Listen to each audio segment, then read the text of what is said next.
Hola, ¿qué tal? Buenas tardes, estudiantes del Laboratorio de Procesos. Quien les habla es el profe Eduardo y en esta ocasión, bueno, vamos a trabajar acerca de la llamada curva de calentamiento, mal llamada a veces curva de calentamiento, en realidad el nombre más correcto es gráfica de calentamiento o gráfico de temperatura en función del calor, ¿sí? Absorbido o cedido.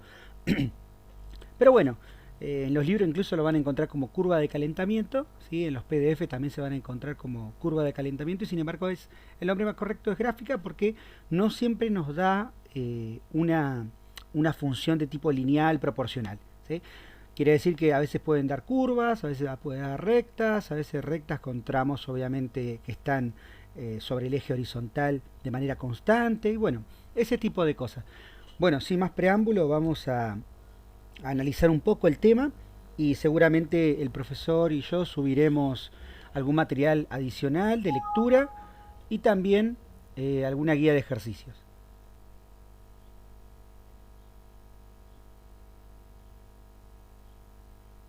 Bueno, entonces comenzamos. Lo que tenemos acá es una gráfica de temperatura en grados Celsius en función de la cantidad de calor absorbido, ¿sí? Sobre el eje Y está la temperatura, sobre el eje X la cantidad de calor. ¿Qué tenemos acá? En este caso vamos a trabajar con la sustancia agua, ¿sí? H2O, que es la sustancia más común, pero este gráfico uno lo puede ir adecuando a la sustancia con la que trabaje, ¿sí? ¿Qué tenemos acá? Tenemos agua en estado sólido, a menos 20 grados sabemos que se llama hielo, tradicionalmente se llama hielo, que lo que va a pasar es que va a estar a menos 20 grados Celsius y va a aumentar su temperatura hasta 0 grados Celsius, ¿sí? Hay un primer tramo acá. ¿Qué quiere decir? Que el sistema, o sea, el hielo, alguien le entregó energía en forma de calor y lo que hizo fue aumentar su temperatura. Toda esa energía que alguien le entregó en forma de calor fue utilizada para aumentar la temperatura del hielo, o sea, del agua en estado sólido, desde menos 20 hasta 0 grados Celsius. ¿Por qué hasta 0 grados Celsius? Porque en 0 grados Celsius, a una atmósfera de presión, se produce lo que se conoce como la fusión, ¿sí? El pasaje de estado sólido a estado líquido, ¿sí? Entonces, volviendo acá al gráfico, vamos a entregar la energía en forma de calor de menos 20 hasta 0 grados Celsius. Esa energía, o ese tramo mejor dicho, ¿sí? Donde hay un intercambio de energía, se va a llamar calor sensible, ¿sí? Esta cantidad de energía bajo la forma de calor que el sistema absorbe para pasar de menos 20 hasta 0, o sea, hasta el punto de fusión, se conoce como calor sensible, ¿sí? ¿Por qué calor sensible? Porque hay una diferencia de temperatura, hay una variación de temperatura. Y bueno, si uno tuviera que calcular, ¿sí?, la cantidad de energía en forma de calor que absorbe el sistema, vamos a una de las ecuaciones o expresiones que están acá abajo, ¿sí? Calor, bueno, sabemos que es un tipo de energía que se manifiesta cuando hay una diferencia de temperatura, ¿sí? Y sabemos que el calor, en ese tramo de calor sensible, vamos a encontrar que la fórmula va a ser la siguiente. La masa por el calor específico del material por T final menos T inicial, que si uno va al gráfico sería T final 0 grados Celsius, o sea 0 grados Celsius, menos menos 20 grados Celsius. No nos olvidemos de los signos, ¿sí? Es fundamental. Entonces te va a quedar positivo, ¿sí? Ahora bien, puede pasar que sigamos entregando energía bajo la forma de calor y bueno, toda la sustancia sólida pasa al estado o a la fase líquida. O sea que este tramo que está por acá de 0 grados Celsius, donde no hay cambio de temperatura, se va a llamar calor latente, ¿sí? La energía que yo entregue en ese tramo se va a llamar calor latente de fusión en este caso, porque precisamente se produce el pasaje de estado sólido a estado líquido. Toda la energía que yo le entregue al sistema va a ser invertida, usada para pasar de estado sólido a estado líquido. Es decir, para que esas partículas que forman el cuerpo, ¿sí?, aumenten su energía cinética y por lo tanto vayan ocupando mayores distancias entre ellas y por lo tanto obviamente no decimos que se produce el pasaje de estado al estado líquido y bueno, según la teoría cinética molecular, ¿no?, las partículas están mucho más alejadas y eso le da ciertas propiedades como que un líquido tenga volumen propio pero que no tenga forma propia, por ejemplo.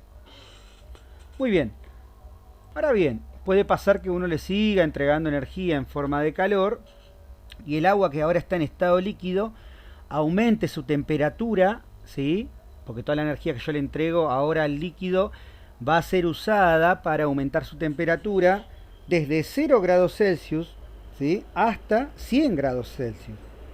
¿Por qué a 100 grados Celsius? Porque a 100 grados Celsius se produce el siguiente pasaje de estado siempre y cuando sea una atmósfera de presión, que es la vaporización, ¿sí? En el caso del agua sería la ebullición, ¿sí? Más que vaporización tiene un nombre específico que es ebullición. Sabemos que hay dos tipos de vaporizaciones, la evaporación que es a cualquier temperatura y la ebullición que es a una temperatura específica. Entonces, a 100 grados se produce otro pasaje de estado que es de líquido a gas. Comienza el pasaje de estado, ¿no? Este tramo que está acá también es un calor de tipo sensible, ¿sí? Y el calor sensible, decíamos recién, se calcula con esta fórmula, que está acá. Ahora, usando el calor específico del agua en estado líquido. Y la temperatura final sería 100 grados Celsius. Y en este caso la temperatura inicial es de 0 grados Celsius. Una cosa más que me olvidaba. También están los calores latentes, como por ejemplo este que estaba acá, que se puede calcular con esta fórmula que está acá. Calor latente de fusión, por ejemplo, sería la masa por este simbolito lambda, lambda de fusión o de vaporización o de lo que sea para cada sustancia, que es la cantidad de energía que se utiliza para producir el pasaje de una sustancia o de un gramo, mejor dicho, de una sustancia a una temperatura específica, ¿sí? Lo importante, el calor latente se utiliza cuando hay cambios de estado y el calor sensible cuando no hay cambios de estado, sino cuando hay diferencia de temperatura. Y bueno, más adelante, después de pasar de estado líquido a gas, podemos tener la sustancia en estado gaseoso y puede seguir aumentando la temperatura tranquilamente. Así que bueno, esos son los diferentes tramos con los que nos toca lidiar y las expresiones matemáticas que aparecen para calcular energía en forma de calor, ¿sí? Les propongo lo siguiente, a ver, seguramente el profesor, bueno, como les contaba conmigo, vamos a subir un archivo para lectura, este video y también alguna actividad.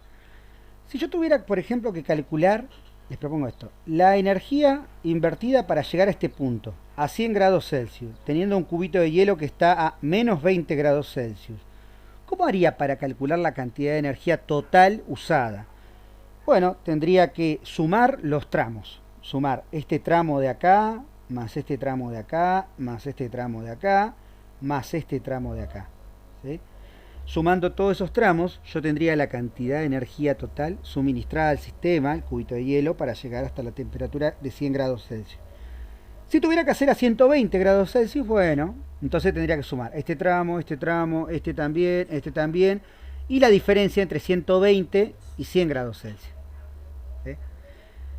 Básicamente eso, así que bueno, este trabajo se entrega seguramente dentro de 15 días, hay consultas en la semana del medio, y seguramente también vamos a hacer una videoconferencia si hay algunas dudas puntuales o generales, igual vamos a hacer una videoconferencia, así que bueno, ya les estaremos informando. Les mando un fuerte abrazo y espero que sigan bien.